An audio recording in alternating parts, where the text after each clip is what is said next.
Welcome back to the Ableton Live tutorial series. Last video, we talked about a specific sound and how to make it, but it dawned on me that we haven't gone over the actual principles of sound design. Sound design is the process of creating the sounds that go into your song. Whether you're a beginner or an experienced producer, mastering these fundamentals will elevate your music production skills. Today, I'll guide you through the basics of sound design, focusing on waveforms, synth components, and essential effects. Every sound starts with a waveform, so let's break down the basics. The sine wave is smooth and pure, making it great for sub-bass. The square wave has a hollow, buzzy sound, perfect for old-school synths. Triangle waves are similar to sine waves, but brighter, often used for softer leads. Sawtooth waves are bright and rich, ideal for aggressive leads or gritty basses. Each waveform has a unique character, and choosing the right one is the foundation of your sound. What is a waveform, and why do these squiggly lines make different sounds? It's a great question. If you take each of these sounds and zoom all the way into them, eventually the audio will look similar to our waveform. This information is actually telling your speakers what to do. Imagine your audio has a split down the center, and everything above the line is telling your speaker to push out, and everything below the line is telling your speaker to suck in. So when you have a sine wave and it's very smooth, this translates to the speaker moving in and out in a smooth motion, rather than a square wave which is telling it to move in an unnatural way, instantly teleporting in and out, which is not possible, so instead we hear harmonics. This is what influences the timbres of sounds that we hear, the limitations of physics inside of speakers.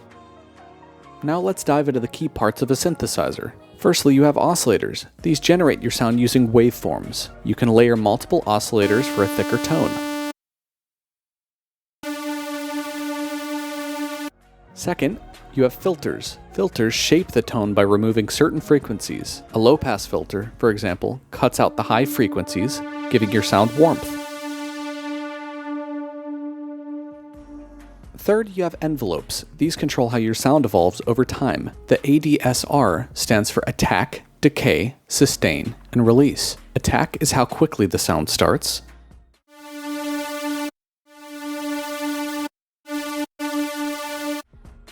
Decay is how quickly it drops to the sustain level. Sustain is the constant volume while your note is held. And release is how long it fades out after the note ends.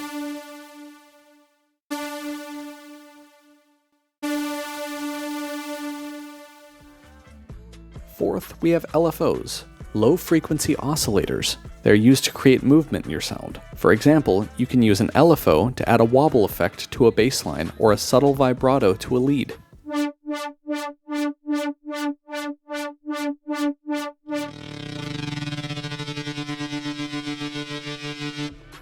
Effects are what makes your sound come to life. Let's talk about the basics. Reverb adds space, making your sound feel larger or more distant.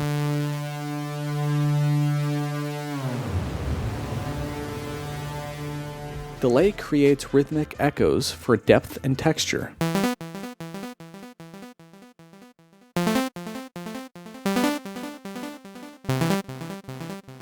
Distortion and saturation, which adds warmth or grit depending on how hard you push them.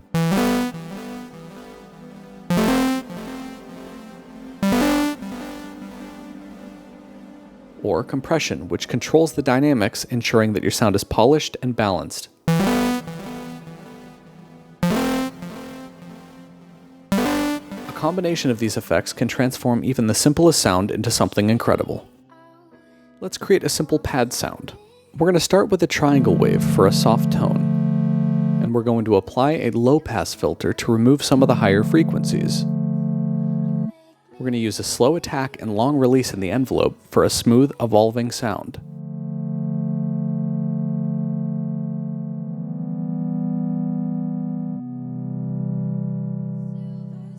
Next, we can add an LFO to make the sound evolve over time.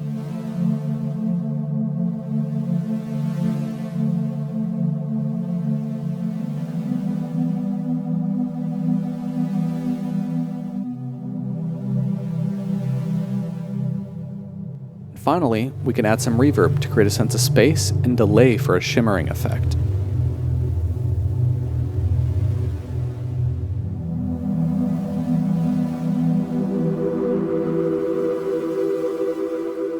With these few steps, you can create a lush pad perfect for ambient tracks or film scoring. The beauty of sound design lies in experimentation. Try combining different waveforms, playing with the filters, and layering effects to discover new textures. The more you explore, the better you'll understand how to bring your creative ideas to life. Now that you have a solid understanding of the basics, it's time to jump into Ableton and start creating. Whether it's a bass line, lead, or pad, these techniques will give you the tools that you need to shape your sound. If you found this tutorial helpful, don't forget to like, subscribe, and let me know what you're creating in the comments below.